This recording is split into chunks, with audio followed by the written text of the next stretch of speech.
Bonjour et bienvenue sur Rêverie Récréative. Je suis ravie de vous retrouver avec un projet 3D qui est un écrin à bijoux tournant. Il a été réalisé avec la collection de papier design autour des murs. Celui-ci a été réalisé pour accueillir un pendentif et sa chaîne. Celui que nous allons faire sera pour accueillir des boucles d'oreilles coordonnées au pendentif. Et toujours réalisé avec les papiers design de la collection autour des murs. Celui-ci était plutôt avec la couleur fruit des bois, l'autre sera plutôt cidre à la cannelle. En papier, il nous faudra un morceau qui mesure 21 sur 15, un autre qui mesure 12 sur 11 et le dernier qui mesure 7,8 sur 6,8. Et c'est tout. On va commencer par marquer tous nos morceaux de papier. Dans le morceau qui fait 21 sur 15, dans les 21, on va faire des marques de pli à 3, 10, 13 et 20.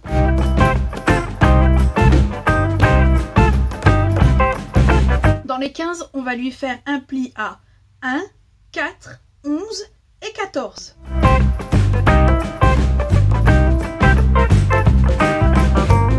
On a fini de le marquer, on va passer à ce morceau-ci. Pour celui-là, dans les 12, on va lui faire un pli à 1, 4, 8 et 11. Et dans les 11, on lui fera des marques de pli à 1, 4, 7 et 10.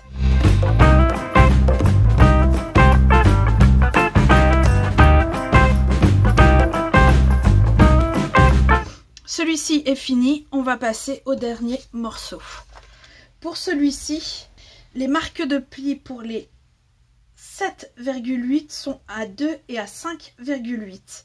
Pour les 6,8, les marques sont à 2 et à 4,8. Donc, comme d'habitude, comme c'est du papier métallisé, on fait les marques au dos.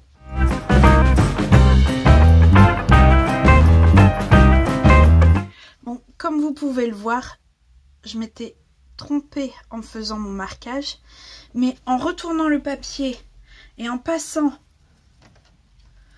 le plioir sur la ligne de marquage qui n'était pas bonne, j'ai réussi à l'atténuer. Donc nous avons fini avec le massicot, nous pouvons le ranger. On va venir travailler sur ce morceau-ci.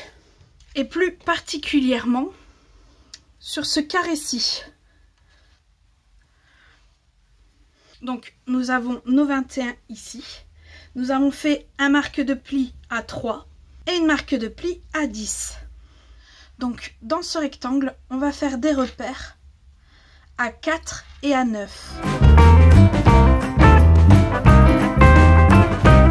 On va faire tourner d'un quart la feuille. Normalement, vous avez une marque à 1, une à 4 et une à 11. Dans notre rectangle, on va faire, toujours par rapport au bord, une marque à 5 et une à 10.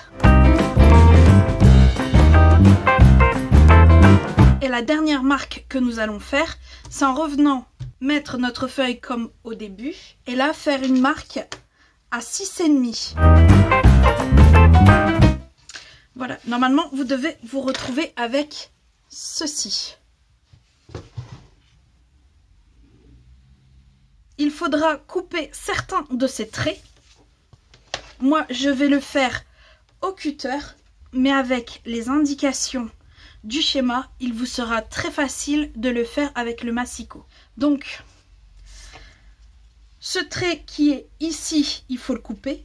Celui qui est ici également, et ainsi que celui qui est au milieu.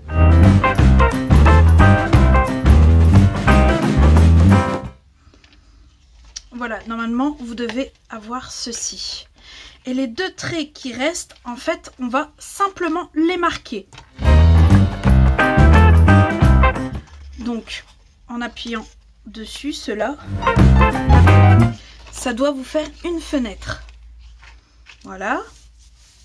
On va continuer à travailler sur ces morceaux en reprenant la règle et le crayon.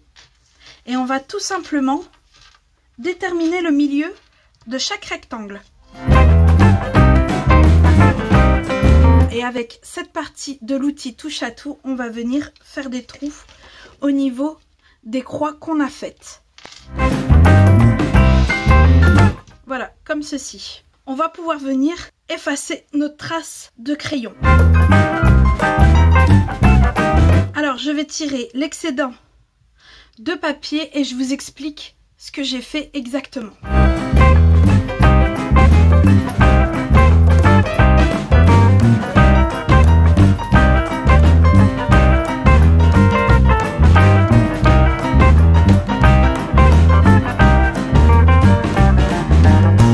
Voilà, vous devez à la fin vous retrouver avec ceci.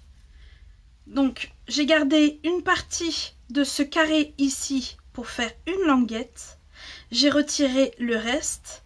J'ai retiré le reste d'ici des 1 cm en biaisant ici pour faire une languette, exactement de l'autre côté. Ici, j'ai fait exactement la même chose que là. Là, j'ai retiré complètement, ainsi que les 1 cm ici. Également ici, et là, j'ai biaisé de ce côté-ci et de ce côté-là pour faire une languette et j'ai refait exactement la même chose de l'autre côté. On va passer à ce morceau-ci. Pour celui-ci, nous allons prendre ce carré-ci. Donc, on a un rectangle, un carré, un carré, un carré, un rectangle. Donc, celui du milieu et faire une croix au milieu. Et on va venir faire la même chose dans celui-ci. Et comme pour ici, je vais venir faire un trou au centre de la croix. Je vais effacer mes traits et faire les découpes. J'ai eu un petit souci avec ma caméra, mais rien de très grave. Alors, je vous disais que j'ai retiré les 3 rectangles qui sont sur les extérieurs. Celui qui était à l'intérieur, j'ai gardé une partie pour faire une languette et j'ai fait ça aux 4 coins. Et bien sûr, j'ai biaisé toutes les languettes. Pour le morceau en or, il fallait simplement retirer les 4 carrés des extrémités. Donc on va revenir avec notre grande pièce et il faut lui faire une fente sur ce rectangle-ci pour y faire passer le ruban. Alors cette fente doit faire 1 cm de long sur 2 mm de haut. Donc pour ça on va céder, là on a le milieu. On va faire un trait. Donc, et de ce trait on sait que c'est le milieu. La hauteur de ce rectangle fait 3 cm.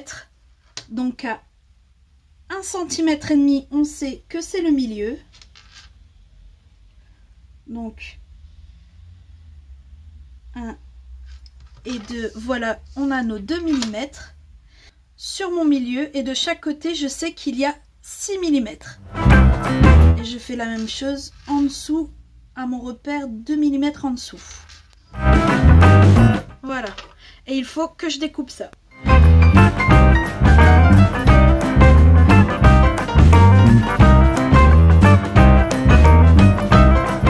Donc, tout est prêt pour le montage. Je vais commencer à monter cette pièce-ci. Donc, la première étape est de marquer les plis. La deuxième est de monter cette boîte de façon traditionnelle. Donc, je vais coller mes languettes ici. Tout simplement.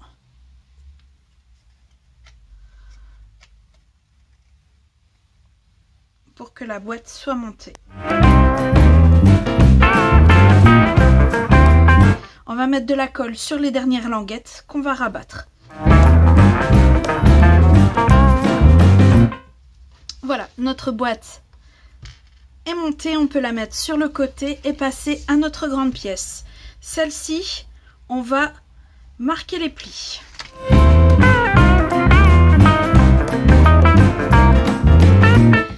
Et c'est le moment de sortir les attaches parisiennes. que je vous ai déjà présentées. Moi, je vais prendre 2 grandes carrées. Alors, je vais les enfiler dans notre boîte, ici. Et il nous faut également une pince dans ce style-là ou quelque chose qui s'y rapproche. Donc, on va rabattre pour ouvrir la fenêtre. Il faut que nos attaches parisiennes passent dans les trous.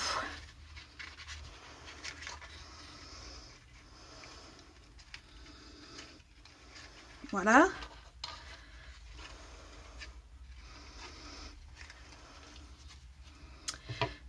Notre pince vient tout simplement aider à laisser de l'espace quand on va venir rabattre les pattes de l'attache parisienne. Comme ceci. Et on fait la même chose de l'autre côté. Alors, vous voyez, normalement, il tourne parfaitement. Une fois fermé, et c'est là que je me rends compte que j'ai mal mis ma boîte puisque mes dessins sont à l'envers. Donc, je retire les attaches. Pas de souci, ça s'enlève et ça se remet en un claquement de doigts. Voilà. Là, on voit que nos dessins sont à l'endroit puisque le ruban va sortir ici. En parlant de ce ruban, on va le mettre ici. Si vous voyez bien, je l'ai collé ici, à peu près au milieu de la boîte, avec du double face. Et je vais tout simplement couper droit notre ruban. Alors, j'ai mon double face ici, donc tout simplement je vais venir le coller, le ruban, au milieu. Je vais pouvoir passer le ruban en dessous et le faire passer dans la fente. Et normalement, on peut déjà tester notre mécanisme. Magnifique.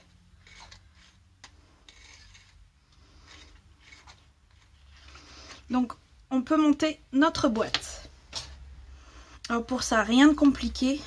On vient tout simplement mettre de la colle sur les pattes.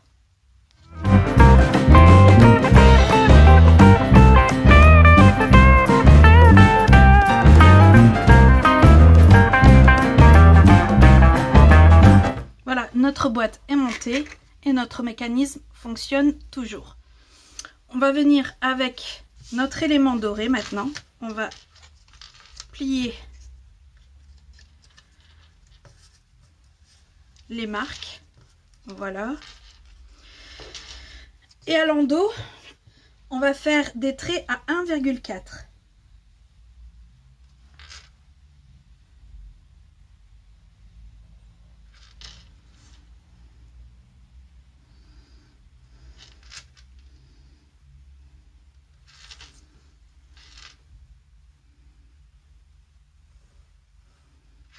Donc, nous avons le milieu de notre rectangle.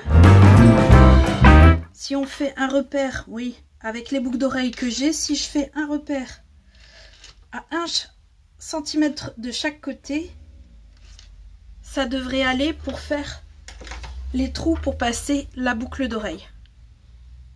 Donc, je reviens avec mon outil touche à tout. Je fais un léger trou, voilà, pour avoir la marque de l'autre côté, et je perce vraiment une fois arrivé de l'autre côté.